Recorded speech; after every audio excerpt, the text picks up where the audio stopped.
사사기 8장 4절부터 12절까지 말씀 한 절씩 돌아가면서 읽겠습니다. 기드온과 그와 함께 한 자 300명이 요단강에 이르러 건너고 비록 피곤하나 추격하며 나를 따르는 백성이 피곤하니 청하건대 그들에게 떡덩이를 주라. 나는 미디안의 왕들인 세바와 살문나의 뒤를 추격하고 있노라. 숫곳의 방백들이 이르되 세바와 살문나의 손이 지금 내 손에 있다는 거냐? 어찌 우리가 내 군대에게 떡을 주겠느냐 하는지라. 여호와께서 세바와 살문나를 내 손에 넘겨주신 후에 내가 들가시와 찔레로 너희 살을 찢으리라 하고 거기서 브누엘로 올라가서 그들에게로 또 똑같이 그같이 구한즉 브누엘 사람들의 대답도 숫곳 사람들의 대답과 같은지라. 기드온이 또 브누엘 사람들에게 말하여 이르되 내가 평안히 돌아올 때에 이 망대를 헐리라 하니라. 이때에 세바와 살문나가 갈굴에 있는데 동방 사람의 모든 군대 중에 칼든 자 12만 명이 죽었고 그 남은 15,000명가량은 그들을 따라와서 거기에 있더라. 적군이 안심하고 있는 중 기드온이 노바와 흑고와 동쪽 장막에 거주하는 자의 길로 올라가서 그 적진을 치니 다같이요 세바와 살문나가 도망하는지라. 기드온이 그들의 뒤를 추격하여 미디안의 두 왕 세바와 살문나를 잡고 그 온 진영을 격파하니라. 아멘. 할렐루야. 네, 오늘은 기드온의 실체라는 제목으로 함께 말씀을 나누도록 하겠습니다. 사람은 누구나 시작은 순수합니다. 그렇죠? 하지만 점점 하나님이 주신 은혜가 많아질수록 우리는 그 은혜에서 벗어나지 않을 거라고 착각하기 쉽다는 겁니다. 그걸 오늘 본문이 잘 보여주고 있다는 거죠. 자, 기드온 이야기는 특이한 점들이 몇 개가 있습니다. 다른 사사들 같은 경우는 대적들의 박해로부터 구원된 다음에 그냥 몇 년 동안 평화롭게 잘 지냈다, 뭐 이런 식으로 간략하게 기록되어 있거든요. 사사들이 전쟁에서 승리한 다음에 어떻게 통치했는지 그 사후 이야기는 자세히 나오지 않는다는 거죠. 그런데 기드온의 경우는 특이하게 전쟁에서 승리한 후에 기드온이 어떤 식으로 이스라엘을 통치했는지가 세세하게 기록되고 있다는 겁니다. 결론은 기드온이 통치하고 있는 동안에 백성들의 타락이 훨씬 심해졌다는 겁니다. 그렇다는 얘기는 기드온의 리더십에 뭔가 심각한 결전들이 나타나고 있었다는 얘기거든요. 아니, 도대체가 그렇게 믿음 좋고 훌륭했던 그 기드온한테 무슨 문제가 있었길래 한 나라를, 한 공동체를 다시 그렇게 타락의 구렁텅이로 만들 수 있었을까? 오늘 그 부분을 잠시 살펴보기를 원합니다. 1절을 보면 에브라임 사람들이 기드온에게 이르되 내가 미디안과 싸우러 갈 때에 우리를 부르지 아니하였으니 우리를 이같이 대접함은 어찌 됨이냐 하고 그와 크게 다투는지라. 7장 마지막 구절에 보면 도망가는 미디안 잔당들을 처리하기 위해서 기드온이 명령한 지파가 바로 에브라임 사람들입니다. 왜냐하면 에브라임 지파는 이스라엘 중에서 가장 힘이 센 지파 중에 하나였거든요. 이렇게 힘이 세고 자존심이 센 지파가 처음부터 기드온의 명령에 순종했을 리가 없습니다. 왜냐하면 기드온은 므낫세 지파 사람이었거든요. 사사기 6장 15절에 보면 나의 집은 므낫세 중에 극히 약하고 나는 내 아버지 집에서 가장 작은 자니이다. 가장 허약한 므낫세 지파에서, 그것도 그 므낫세 지파에서 가장 보잘것없는 기드온이라는 사람이 명령을 했으니 처음부터 에브라임이 기드온의 명령을 따랐을 리가 없다는 거죠. 어쨌거나 본문 1절에서 에브라임 사람들이 불만을 표출을 한 이유는 이스라엘 승리의 그 영광에 자기들을 동참시키지 않았기 때문에 그런 겁니다. 우리를 이같이 대접하면 어찌 됨이냐. 이걸 보면서 뭘 느끼게 됩니까? 지난번 사사기 7장 2절에서 하나님의 말씀이 틀린 거 하나 없다는 사실을 다시 한번 느끼게 되죠. 이는 이스라엘이 나를 거슬러 스스로 자랑하기를 내 손이 나를 구원하였다 할까 함이니라. 이것 때문에 이스라엘 군인 수를 감축시킨 건데, 만약에 그때 군인들을 감축시키지 않고 에브라임을 포함해서 모든 이스라엘 지파들을 동참시켰더라면 나중에 승리하고 나서 얼마나 많은 사람들이 그 서로 공로를 차지하기 위해서 더러운 진흙탕 싸움을 했을지 충분히 짐작하지 않습니까? 이것만 보면. 그러니까 인간은 뼛속까지 자기 자랑과 자기 인정과 자기 영광에서 벗어나지 못하는 존재라는 것을 여기서도 여실히 증명하고 있는 거죠. 어쨌거나 본문 1절에서 불만을 표출하는 그 에브라임을 기드온이 아주 예의 바르게 달래줍니다. 에브라임의 목적이 칭찬과 영광이니까 그 목적을 이제 충족시켜 주는 거죠. 2절에 보면 기드온이 그들에게 이르되 내가 이제 행한 일이 너희가 한 것에 비교되겠느냐. 에브라임의 끝물 포도가 아비에셀의 만물 포도보다 낫지 아니하냐. 그러니까 이런 거죠. 너희 에브라임 사람들이 우리 지파보다 훨씬 뛰어나다. 또 3절에 보면 미디안의 그 두 이방 리더들을 잡아 죽인 것도 너희들이 한 거다. 나보다 너희들의 수고가 훨씬 크다. 이런 식으로 이제 칭찬해 주면서 에브라임 사람들의 인정 욕구를 이제 충족시켜 주니까 그제서야 노여움이 풀리는 겁니다. 3절에 보면 내가 한 일이 어찌 능히 너희가 한 것에 비교되겠느냐 아니라 기드온이 이 말을 하매 그때에 그들의 노여움이 풀리니라. 잘 보시면 어디서 많이 보던 익숙한 모습 아니던가요? 지금 우리의 모습과 비슷하죠. 만약에 내가 도와줬는데 아무도 주목하지 않고 인정도 안 해주고 또는 내가 선의로 한 봉사가 오해로 이렇게 돌아오게 되면 속으로 막 이를 갈잖아요. 다시는 도와주나 봐라 이러면서 누군가가 찾아와서 내 기분을 풀어줄 때까지 계속 삐져있는 채로 이제 교회를 다니잖아요. 비슷하죠. 자, 본문 4절에 보면 기드온이 미디안의 그 세보와 삶은 나를 추격하고 있는 도중에 숫곳이라는 마을에 들어갑니다. 기드온은 추격한다고 이제 너무 이제 피곤하고 힘들었기 때문에 자기와 자기 부하들에게 이제 음식 좀 달라고 이제 숫곳 사람들한테 부탁을 하게 되죠. 그런데 기드온의 부탁을 거절합니다. 6절에 숫곳의 방백들이 이르되 세바와 살문나의 손이 지금 내 손에 있다는 거냐 어찌 우리가 내 군대에게 떡을 주겠느냐 하는지라. 그러니 기드온이 열받지 않았겠습니까? 그래서 뭐라고 하냐면 7절에 기드온이 이르되 그러면 여호와께서 세바와 살문나를 내 손에 넘겨주신 후에 내가 들가시와 찔레로 너희 살을 찢으리라 하고. 자, 숫곳 사람들의 심정은 이해는 가죠. 왜냐하면 기드온이 세바와 살문나를 죽이지 못한 상황에서 기드온을 도와줬다고 치죠. 만약 하나 세바와 살문나가 이겨서 돌아온다면 기드온을 도와준 것 때문에 보복을 당할 수도 있기 때문에 숫곳 사람들은 중립을 선택을 할 수밖에 없었을 겁니다. 그런데 기드온은 8절에 가서 분우엘 사람들한테서 똑같은 대접을 받습니다. 분우엘 사람들도 어쩔 수 없었을 겁니다. 그런데 기드온은 분우엘 사람들한테도 똑같이 저주의 말을 퍼붓습니다. 9절에 보면 기드온이 또 분우엘 사람들에게 말하여 이르되 내가 평안히 돌아올 때에 이 망대를 헐리라 하니라. 자, 이쯤 되면 본문 2절에서 기드온이 에브라임 사람들을 아주 예의 바르게 달래준 이유를 알게 되는 거죠.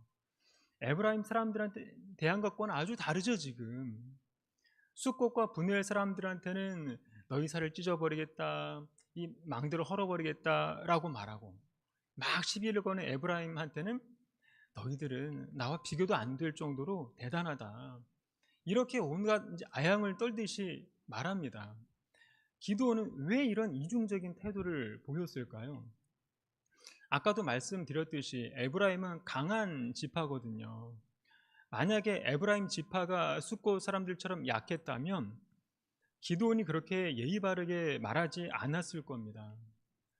강자 앞에서는 한없이 위축되고 약자 앞에서는 한없이 강하게 갑질하는 모습.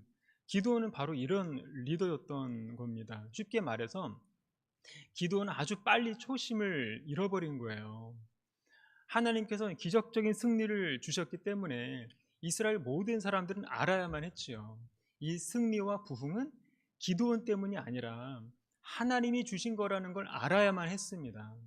그런데 기드온 본인마저 300명 선발의 교훈을 잊어버린 겁니다. 이 전쟁은 하나부터 열까지 전부 하나님이 하신 건데도 기드온은 자기가 칭찬과 존경과 인정을 받아야 된다고 생각을 했고요. 그래서 숫곳과 분야의 사람들한테 그렇게 이제 화를 퍼부은 거죠. 기드온은 자기가 화를 낼 자격이 없다는 것을 몰랐던 거예요. 단지 기드온이라는 이름 석자, 기드온이라는 존재감이 인정받지 못한 것에 대한 분풀이였던 거죠. 그러니까 기드온은 하나님께서 세워주신 그 리더의 자리에서 전혀 겸손의 모습을 보이지 못했던 겁니다. 얼마나 인정 욕구가 강했던 사람인지 알 수 있는 대목이죠. 한마디로 기드온은 지금 하나님과의 관계가 변질되어 있는 겁니다. 지금 이 시대 많은 리더들이 바로 이렇습니다. 겉으로는 겸손한 척 하지만 자기 자신의 모습을 전혀 보지 못한다는 거예요. 자기 안에 들보는 보지 못하고 남의 눈에 있는 티를 빼내려고 안달을 하고 있거든요. 그러니까 하나님과의 관계가 이렇게 변질된 리더는 언제나 책임을 외부로 돌리는 특징이 있고요. 아주 쉽게 자기 기만에 빠지는 성향을 보인다는 거죠. 하나님과 관계가 안 돼 있다 보니 자꾸만 사람들의 평가에 예민하고 사람들의 눈치를 엄청 보고 사람들의 인정만을 갈급해 하는 겁니다. 자, 그렇기 때문에 기도는요, 숫곳과 분노할 사람들의 그 난처한 심정을 충분히 헤아렸어야 됩니다. 지금은 전쟁 중이잖아요. 숫곳과 분노할 사람들도 목숨이 두 개가 아니기 때문에 그런 전쟁통에서는 누구 편에 서야 될지 쉽사리 판단할 수 없었을 거예요. 그러면 기도는 최소한 이렇게 말을 했어야 됩니다. 당신들의 심정 충분히 이해합니다. 우리도 지금 세바와 삶은 날을 추격하고 있지만 솔직히 어떻게 될지 잘 모릅니다. 하지만 하나님의 은혜로 여기까지 왔기 때문에 지금도 하나님이 함께 하셔서 이길 거라고 믿습니다. 우리를 믿지 말고 하나님을 믿으세요. 뭐 이렇게 말했으면 좋았을 텐데 뭐라고 말합니까? 아니, 감히 나를 의심해? 내가 누군데? 내가 쏟아부은 게 얼만데? 내가 얼마나 힘들게 봉사해 줬는데 나를 무시해? 두고 보자. 돌아오면 가만 안 둬. 나를 다시 보게 만들어 주지. 성경에 이런 식으로 말하지는 않았지만 이런 뜻으로 한 거지요. 얼마나 교만이 철철 넘칩니까? 그러니까 사람들이 다들 화를 내는 이유는 뭐냐면 전부 다 자기한테 초점을 맞추기 때문에 그렇거든요. 하나님이 안 보이고 나만 보이는 사람들이 늘 이렇게 한숨 쉬면서 주변에다가 이렇게 자기 감정을 쏟아버린다는 거죠. 본문 10절 이후를 보면 기도는 자기가 한 말을 진짜로 지켜요. 세바와 삶은 날을 잡고 돌아오는 길에 숫곳 사람 한 사람 붙잡고 그런 다음 숫곳 장로들의 이름을 알아내죠. 그런 다음에 너희들이 나를 희롱했다라고 하면서 전에 한 말 그대로 생각나게 합니다. 15절에 기드온이 숫곳 사람들에게 이르러 말하되 너희가 전에 나를 희롱하여 이르기를 세바와 살문나의 손이 지금 내 손에 있다는 거냐? 어찌 우리가 내 피곤한 사람들에게 떡을 주겠느냐 한 그 세바와 살문나를 보라 하고. 그래서 기도는 자기가 한 말 그대로 들가시와 찔레로 숫곳의 장로들을 다 징벌합니다. 분우엘에 와서는 한술 더 뜨죠. 망대를 헐어버리고 사람들마저 다 죽여버립니다. 결국 같은 이스라엘 한 민족 사람들을 그런 식으로 다 죽여버린 거예요. 이게 기드온이라는 한 인간의 실체입니다. 그리고 19절을 보면 더 가관입니다. 기드온이 왜 그토록 세바와 삶은 날을 추격해서 붙잡고 싶어 했는지 그 진짜 이유가 나옵니다. 19절에 그가 이르되 그들은 내 형제들이며 내 어머니의 아들들이니라 여호와께서 살아계심을 두고 맹세하노니 너희가 만일 그들을 살렸더라면 나도 너희를 죽이지 아니하였으리라 하고. 아니, 이게 지금 무슨 말입니까? 세바와 살문나가 기드온의 친형제들을 죽였는데 그 죽인 것 때문에 기드온이 그토록 절실히 세바와 살문나를 잡고 싶어 했다는 거예요. 그러니까 기드온은 이스라엘 하나님의 백성을 완전히 해방시키는 게 목적이 아니라 순전히 자기 개인적인 복수심에 불탔던 거고요. 자기 가문의 명예심에 불타서 미치도록 이 세바와 살문나를 쫓았다 이거예요. 결국 자기 개인적인 복수심과 관련된 것 때문에 엉뚱하게 이 수컷과 분노의 사람들이 기드온한테 무참하게 학살당했던 셈인 거죠. 자, 기드온은 믿음의 사람인 건 맞지만, 그래서 히브리서 저자에 의해서 믿음의 영웅들의 목록에 기록된 거는 맞지만, 그 믿음은 갈대처럼 오래 가지도 못하고요, 너무도 쉽게 흔들릴 수밖에 없다는 겁니다. 그 알량한 믿음마저도 기드온에게서 나온 게 아니라는 걸 지금까지 우리가 봐왔잖아요. 우리도 마찬가지죠. 내 입술로 고백하면 그게 다 내 믿음인 걸로 착각을 하는 거예요. 솔직히 까놓고 말해서 우리를 포함해서 이 지구상에서 자랑할 만한 믿음을 가진 사람이 한 명이라도 있나요? 없어요. 왜냐하면 그 믿음 자체가 인간에게서 나오지 않기 때문에 그렇습니다. 인간이라는 존재 안에는 이 믿음이라는 DNA가 없어요. 원죄라는 DNA만 있지요. 그런 인간 존재가 무슨 칭찬과 존경과 인정과 영광을 받아야 되냐는 거죠. 인간이란 존재는 겉으로는 거창하게 교회를 위한다고 말하고 하나님을 위한다고 말하고 이 나라를 위한다고 말하지만 그 속은 온통 이기적인 목적, 사적인 욕심으로 가득 찬 경우가 대부분이라는 거예요. 거짓말로 꾸미면서 자기 자신을 속일 수는 있어도 하나님의 눈은 속일 수 없다는 것을 자꾸 망각을 한다는 겁니다. 본문에 보면 기드온은 자기가 마땅히 받아야 될 그 존경과 인정을 받지 못하니까 엄청 폭력적으로 돌변을 하지 않습니까? 그러니까 기드온의 개인적인 승리는 결국 이스라엘 모두에게 최악의 불행을 안겨준 셈인 거죠. 그러니까 그만큼 기드온의 성공이 중독된 사람이고, 이 사람은 성공을 통해서 자기의 존재 가치가 인정받기를 원했던 사람인 겁니다. 그래서 우리도 조심해야 됩니다. 교회마다 너나 할 것 없이 복복거리고요, 축복받고 싶어서 난리를 치거든요. 하지만 축복 뒤에는 무서운 영적 위험이 늘 도사리고 있다는 것을 너무 쉽게 망각을 한다는 거예요. 왜냐하면 성공은 아주 쉽게 하나님의 은혜를 잊어버리게 만들거든요. 그건 100%입니다. 왜냐하면 인간의 본성은 하나님보다 나 자신을 믿는 마음이 더 강하기 때문에 그렇습니다. 그러니까 승리를 하나님이 주셨음에도 불구하고 그 승리의 공적을 인간 스스로 쟁취하려고 하는 게, 이게 인간의 본성이거든요. 그렇기 때문에 무엇이 됐든 나 때문에 가정이 잘 되고, 나 때문에 교회가 잘 되고, 나 때문에 부흥하게 됐다는 생각이 1이라도 있다면 그 공동체에게 남은 건 분열밖에 없고요, 타락밖에 없습니다. 예를 들어서 성공을 통해서 자신의 가치를 입증하고 싶어하는 사람이 있다고 치지요. 그러면 이 사람에게 있어서 최악의 결과는 뭘까요? 직업도 못 구하고 비정규직만 전전하는 거라고 볼 수 있을까요? 그게 아닙니다.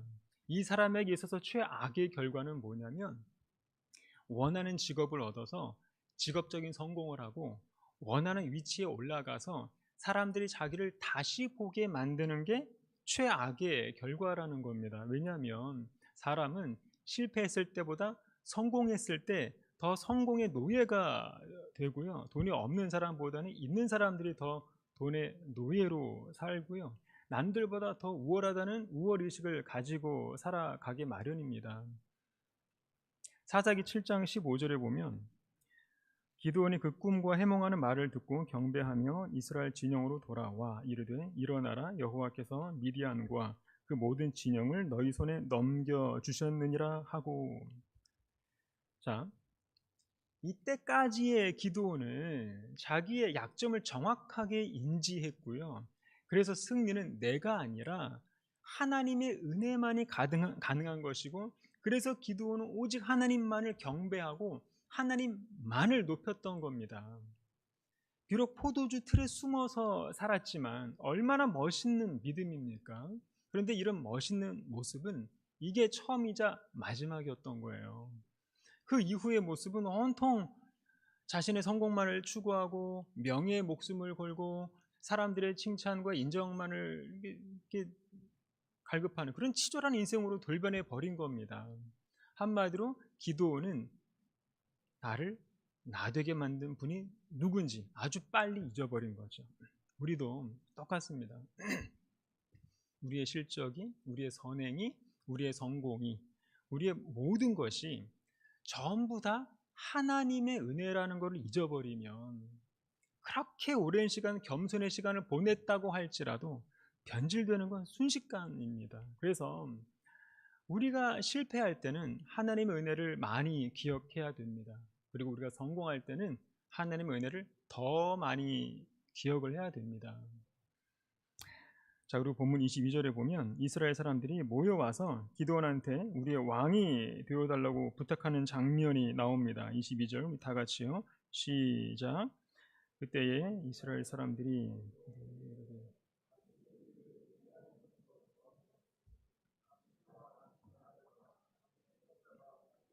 다스리소서 하는지라.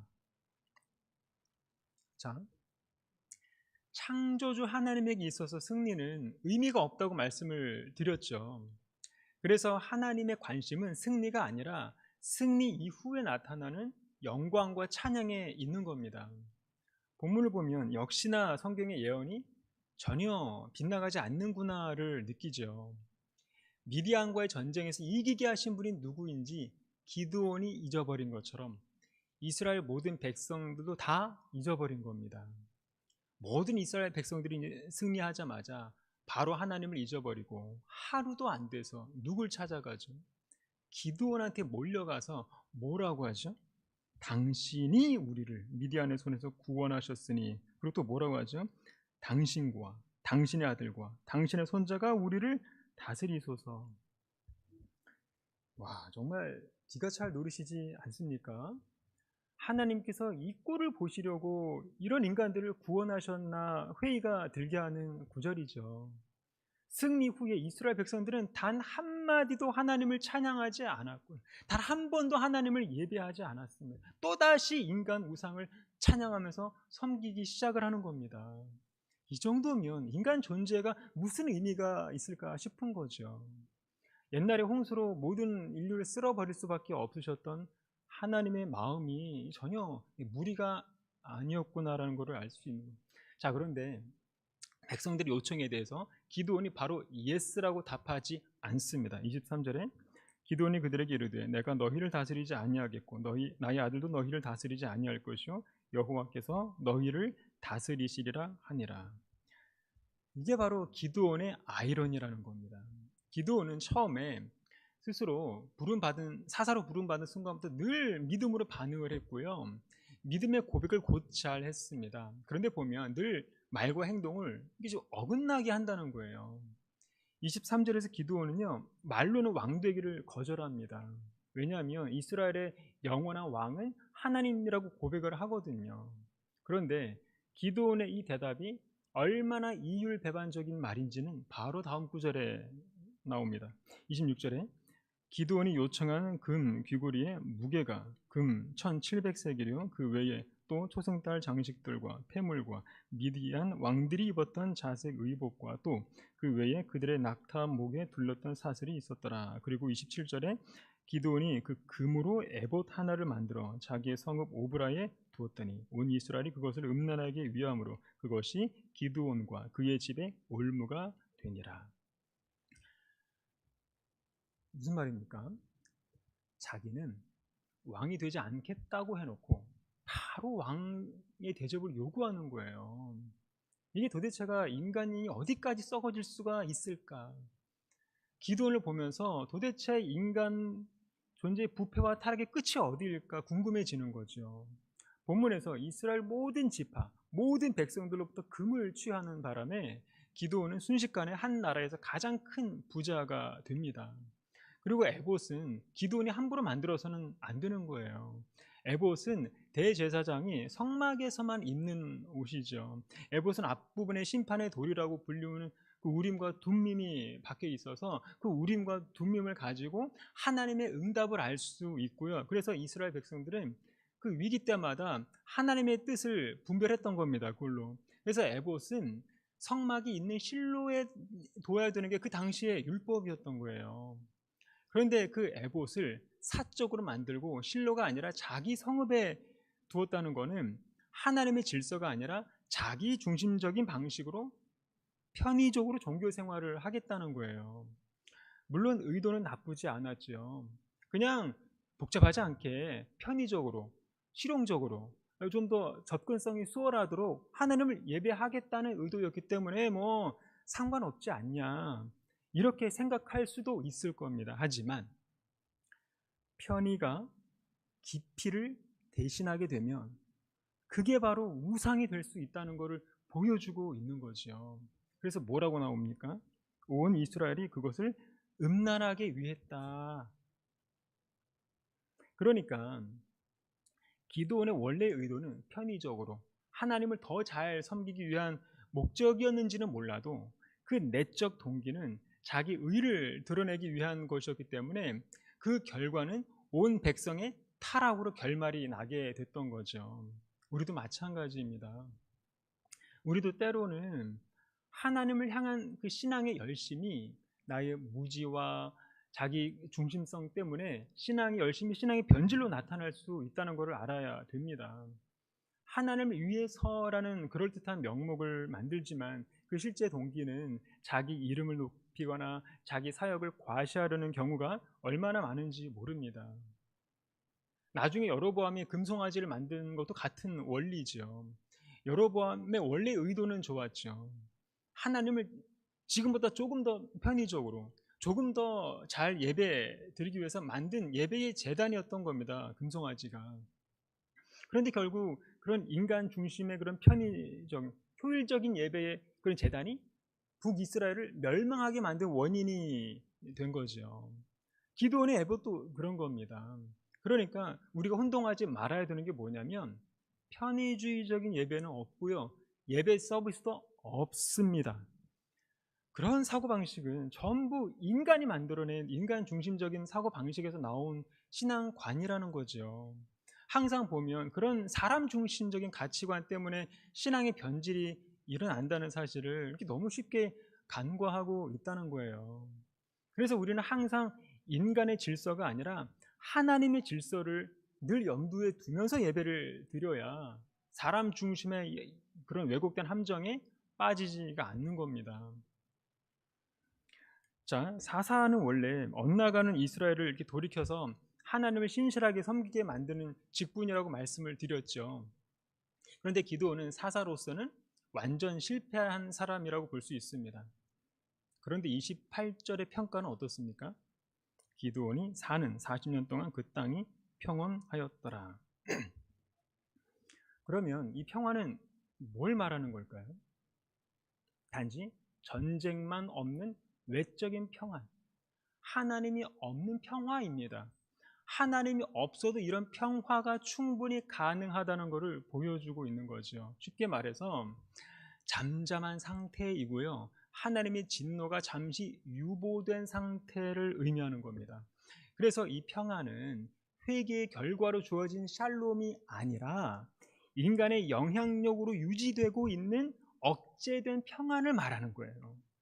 마찬가지로 지금 우리가 누리는 평안을 되새겨 봐야 됩니다. 과연 하나님의 그 절대 주권 속에서 거하는 샬롬의 평안인가? 아니면 인간의 압도적인 힘에 짓눌려서 조용하게 된 평안인가? 하나님이 주신 평안은 조화롭고요, 충만하고요, 회복과 기쁨을 누리게 되어 있습니다. 그런데 인간의 평안은 은혜의 마비로 인한 고요함과 정적입니다. 이걸 분별해야 됩니다. 왜냐하면 죽어있는 교회도 평안하거든요, 겉으로는. 그래서 28절을 유심히 보시면 성경 저자의 의도가 느껴지거든요. 기드온이 사는 40년 동안. 그러니까 이 평안은 너가 사는 동안만 허락되는 거야. 너가 죽은 후에는 바로 하나님의 무서운 진노가 임할 거야. 이런 여운이 느껴지지 않으십니까? 그래서 다음에 보겠지만 9장에 가면 기드온이 죽자마자 아들 아비멜렉이 통치를 하면서 무시무시한 학살이 나타나는 내용이 나옵니다. 그렇기 때문에 28절의 평안은 인간 리더십의 한계 속에서 잠시 유지되는 그런 외적 평화이기 때문에 진정한 평안을 누리기 위해서는 하나님의 임재를 회복해야만 되는 거죠. 하나님의 임재가 없으면 개인이든 가정이든 공동체든 국가든 그 어디에도 평안 없습니다. 그래서 예수님도 뭐라고 하셨냐면 평안을 너희에게 끼치느니 곧 나의 평안을 너희에게 주노라. 내가 너희에게 주는 것은 세상이 주는 것과 같지 아니하니라. 말씀을 맺겠습니다. 그 반지의 제왕이라는 영화를 보면 절대 반지가 나오거든요. 절대 반지는 절대 권력을 상징하기 때문에 그 반지를 가지는 즉시 온 세상은 그 힘의 노예가 된다고 나옵니다. 그래서 그 절대 반지를 찾으면 반드시 없애버리라고 충고를 하는 거죠. 근데 영화에 보면 가장 선하고 겸손했던 프로도라는 작은 종족이 그 절대 반지를 찾게 됩니다. 그런데 이 프로도라는 사람도 이 반지를 가지고 보니 못 버리는 거예요. 나중에 좋은 일에 내가 쓰겠다 그러면서 자기가 갖는 거죠. 그래서 옆에 있던 간달프가 뭐라고 말하냐면 이 반지는 아무도 써서는 안 된다. 선한 목적이라도 결국 그 힘이 너를 삼킬 것이다. 그랬는데도 끝까지 버리지 않는 겁니다. 그렇게 선하고 겸손했던 이 프로도도 나중에는 그 절대 권력의 힘에 취해가지고는 뭐라고 하냐면 이 반지는 내 거야. My precious 라고 외치거든요. 결국 나중에는 그 절대 반지에 의해서 큰 상처를 받는 걸로 이제 끝이 나죠. 그러니까 인간 안에 있는 이 욕망의 유혹이 얼마나 무서울 수 있는지를 상징적으로 보여주는 장면인 겁니다. 마찬가지로 기드온이 얻은 승리와 축복은 원래부터 자기 게 아니라 하나님의 선물이었지요. 그런데 그 선물이 취해가지고는 이건 다 내 거야. 내가 주인이야. My precious 라고 외쳤던 겁니다. 하나님이 주신 성공인데 그거를 자기 손에서 내려놓지 못하니까 결국 그 힘의 노예가 되고 말았던 거죠. 처음에 그렇게 선하고 겸손했던 이 기드온도 나중에는 그 힘의 욕망을 이기지 못하고 욕망의 노예가 되면서 끝내는 교만으로 자기 생을 마감하게 되지 않습니까? 결국 기드온에게 주어진 그 승리와 축복은 이스라엘 모든 민족의 최악의 불행만을 안겨준 셈이 된 거죠. 그렇기 때문에 하나님께서 종종 우리에게 힘 주시고 승리도 주시고 복도 주시는 이유가 뭐냐면 그 힘을 마음껏 사용하라고 주시는 게 아니라 주신 분이 누구인지 기억하고 더 겸손한 자리로 내려갈 수 있는 용기를 배우라고 주시는 거거든요. 그걸 알아야 되는 거죠. 그래서 우리는 본받아야 될 분이 누구인지를 잘 관찰해야 됩니다. 그러면 나 스스로 뭐가 틀린 건지 금방 알 수 있거든요.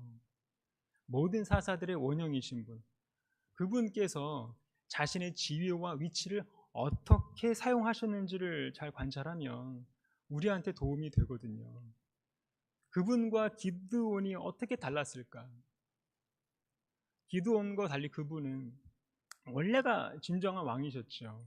참된 왕으로서 모든 섬김을 받을 수 있는 권리가 있으셨던 분입니다. 그런데도 불구하고 왕이 되고자 하는 그 모든 권력, 모든 유혹을 다 거부하신 분입니다. 왜 그러셨을까요? 성경은 이렇게 말합니다. 인자에 온 것은 섬김을 받으려 함이 아니라 도리어 섬기려 하고 자기 목숨을 많은 사람의 대속물로 주려 함이니라. 사람은요, 성공하면 본능적으로 자신을 높이고 싶어 하고요, 실패하면 본능적으로 자신을 미워하고 싶어 합니다. 그래서 우울증에 잘 빠지는 거예요, 사람이. 그런데 우리는 예수님 때문에 이 본능대로 반응하면서 살지 않을 수가 있는 겁니다. 우리는 예수님 때문에 존경받고 싶은 욕구도 사라지고요, 존경받지 못해서 좌절하는 마음도 사라지게 되는 겁니다. 기드온이 끝까지 왕의 자리가 아니라 종으로서 섬기는 자리를 선택했다면 어땠을까 하는 아쉬움이 크죠. 만약 그랬다면 이스라엘은 타락이 아니라 진짜 부흥을 경험했을 겁니다. 예수님이 그 길을 우리에게 보여주셨잖아요. 그래서 우리는 섬김 받는 자리가 아니라 예수님처럼 낮은 자리에서 섬기는, 그래서 자기 중심적인 신앙이 아니라 예수 중심적인 신앙으로 살아가는 저와 여러분이 되시기를 바랍니다. 이 시간 다 같이 말씀을 생각하면서 합심해서 기도하는 시간을 갖도록 하겠습니다. 우리가 실패의 자리에서 하나님의 은혜를 기억하게 하시고 승리와 성공의 자리에서는 하나님의 은혜를 더 많이 기억하는 그런 믿음이 되게 해달라고, 그래서 끊임없는 판단과 비난과 정죄감 난무하고 있는 공동체의 죄악을 나의 죄악으로 여기게 해주셔서 더 겸손하게 더 낮은 자리에서 예수님의 마음으로 섬기고 나의 자아를 십자가에 못 박게 해달라고 우리 다 같이 주여 한번 외치고 기도하겠습니다. 주여. 사랑과 은혜가 충만하신 하나님 아버지, 은혜에 감사를 드립니다. 주님의 이름을 찬양을 드립니다. 종들을 긍휼히 여겨주시고 불쌍히 여겨주셔서 말씀 앞에 순종하며 나올 수 있는 마음을 주셔서 감사를 드립니다. 오늘도 우리에게 생명과 호흡을 주신 하나님을 찬양을 드립니다. 날마다 우리의 믿음의 걸음이 멈추지 않게 도와주시고 하나님, 이 세상 속에서도 아버지 인도하심을 붙들면서 믿음의 길을 걷도록 인도해 주시옵소서. 하나님, 오늘 기드온이라는 한 연약한 존재를 통해서 인간 존재의 무익함을 다시금 깨닫게 됩니다. 주님께서 세워주신 이 기드온조차도 승리 이후에 교만에 물들고 하나님의 영광을 쉽게 잊어버리는 모습을 통하여서 우리의 자아를 성찰하도록 도와주시옵소서. 내가 이루었다고 생각하고 이 자리는 나의 노력으로 만들어낸 거라고 생각을 하고 내가 내 인생의 주인인 것처럼 착각하면서 살아갈 때가 많았음을 용서해 주시옵소서. 우리에게 베푸신 은혜를 나의 자랑으로 바꾸지 않게 하여 주시고 우리에게 베풀어 주신 그 은총을 나의 명예로 바꾸지 않게 하여 주시고 승리와 성공 후에도 하나님을 기억하게 하셔서 더 무릎 꿇어 살아가는 우리 믿음들이 될 수 있도록 도와주시옵소서. 우리 마음을 다스려 주셔서 사람들에게 인정받지 못하고 주목받지 못한다고 하더라도 쉽게 분노하는 그런 마음이 생기지 않게 하여 주시고 더 낮은 자리를 자원하는 심령들이 되게 해 주시옵소서. 그리하여서 하나님만을 바라보게 하여 주시고 사람의 평가보다 하나님의 시선을 더 의식하는 삶이 될 수 있도록 도와주시옵소서. 하나님, 내 안에도 금의 곳이 있습니다. 하나님을 편하게 예배하고 싶고 조금 더 실용적으로 조금 더 효율적으로 그렇게 신앙생활을 하고 싶게 만드는 인본주의적인 그런 가치관들이 내 안에 있음을 고백합니다. 하나님, 인간 중심적인 그런 신앙관을 깨뜨려 주시고 하나님이 원하시는 그런 예배자가 될 수 있도록 우리의 마음 중심을 붙들어 주시옵소서. 그리하여서 하나님, 내 인생의 주인이시고 내 인생의 왕이심을 우리가 고백하게 하시고 겸손의 자리, 십자가의 자리에서 대속을 이루어 주신 그 예수 그리스도의 그 섬김의 길을 따라가는 우리의 믿음이 될 수 있도록 도와주시고 오직 하나님의 이름만이 이 교회의 주인으로서 영광 받아 주시옵소서. 사랑과 은혜가 충만하신 하나님 아버지, 은혜에 감사를 드립니다. 우리의 모든 자원들과 능력과 생명들이 하나님께서 우리에게 베푸신 은혜의 선물임을 우리가 한시도 잊지 않게 하셔서 교만의 씨앗이 틈타지 않도록 오늘도 겸손의 믿음을 실천할 수 있도록 도와주시옵소서. 승리 후에도 하나님께 영광을 돌리게 하시고 은혜를 망각하지 않게 하시고 부흥과 성장 이후에도 주님께서 여전히 우리의 주인이 되어주시고 가정의 평안과 축복 이후에도 주님께서 여전히 우리의 주인이 되어주시고 사역의 열매 속에서도 여전히 주님은 홀로 영광 받아 주시옵소서. 나의 이름 세 글자를 십자가에 못 박게 해주시고 그 누구에게도 각인되지 않게 하시고 오직 내 삶에서 예수 그리스도 그 십자가만 남겨진 인생이 될 수 있게 도와주시옵소서. 한순간도 기드온의 함정에 빠지지 않게 하여 주시고 은혜로 시작한 일이 은혜로 맞춰지게 도와주시고 힘과 재정과 숫자를 앞세우는 그런 교만이 사라지게 주시옵소서. 절대 반지를 버리고 낮고 천한 자리에서 우리의 죄악을 짊어지신 그 참된 왕이 되시는 그 예수 그리스도를 내 삶의 표준으로 삼게 도와주시고 겸손한 그런 순종으로 온전히 아버지의 기쁨이 될 수 있도록 붙들어 주시옵소서. 감사드리며 거룩하신 예수님의 이름으로 기도드립니다. 찬송가 585장 찬송 드리시겠습니다.